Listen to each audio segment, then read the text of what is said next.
In this video, we're going to talk about looking up a specific career as well as a career cluster and showing you how to add that to your list of favorites as well as access your list of favorites and what you can see when you look up a career or a cluster.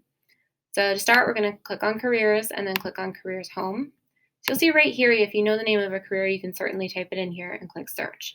If you're not 100% sure what you're looking for, you can click on more career search options. It'll bring you to this page. So again, you can look up by keyword. You can look up by category, so this will show you your clusters. They're also at the bottom, so I'll show you that there. You can also look up by Holland code. So if you took the career interest profiler, then you would have a Holland code, and as a result of that, you can see careers and clusters that would relate to that major, or you can do that in here. You can also look up by career name. So if you want to look up all careers that start with the letter A, you click on that, and then you get a whole list on the right side here of all careers that start with A that are in this program. And then at the bottom, you can see the find clusters and pathways. So you would click on any of the clusters and pathways here to learn more information about them. I'm going to click on hospitality and tourism. So you can see it's already a favorite of mine. The heart is pink. If it's clear, then that means it's not a favorite. If you do want a favorite, you just click that heart and you favorite it.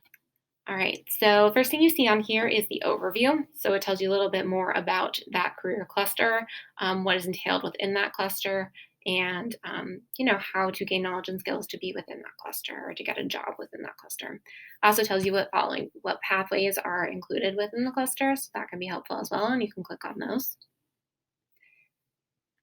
On this page, you'll also see the employment outlook. That's something that can be really helpful to families and to students to know what is it looking like in terms of the outlook for this career in the future.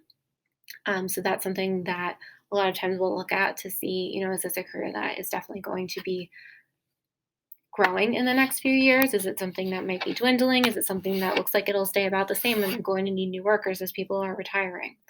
You can also see a plan of study over here. So this is a list of suggested classes for students to take in high school, and then as well as what they can look forward to taking potentially while they're in college. And you can always look at a college's website to see that as well, but it's a good kind of introduction or idea of what you would likely be taking in college. Scroll down a little bit, you can see all the related occupations in here as well as related majors. So obviously there might be a few more, but these are the occupations that they have within this cluster in our program. So I'm going to click on lodging managers, see what that's about. So first it gives you a job description. It also gives you the Holland interest code, again, that you would get that from the career interest profiler. But this is something that you can see and kind of look at as well. If you're just looking at the career and haven't done that assessment yet, you can see where it falls within those codes. Also tell you related occupations. Now these aren't all within the career cluster. So you can see like real estate agent, morticians and undertakers. Those are related, but they are not within the hospitality and tourism cluster. Also see related majors as well as related clusters and pathways. So the clusters have these little pictures next to them, the pathways do not. So you can always click on those to learn more about that as well. Next, we're going to click on knowledge and skills. So you can see the 5 most important skills, abilities, and knowledge areas. Knowledge areas, they're all really cool. Knowledge areas are cool because you can see, okay, so English language is something I need, administration and management, personnel and human resources, customer and personal service, and then math as well. So that's nice for students to see this is what I need to know to be able to get into this career. This is what they're deeming important. Same thing with the abilities. That's something that they can work on as well.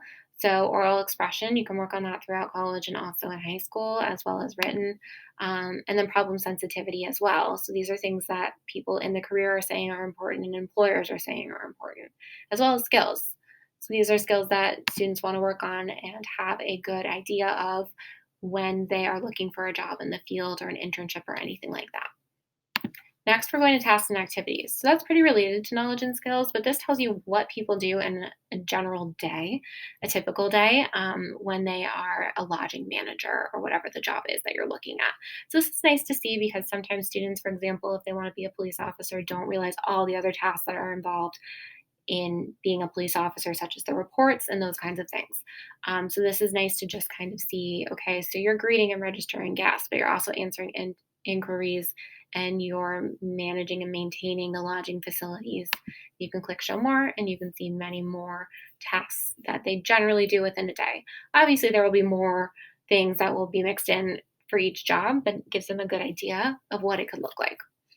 Then the most common work activities. So these are activities that they are doing at work along with the tests. So you can see they're a little bit more general, but also specific in a different way.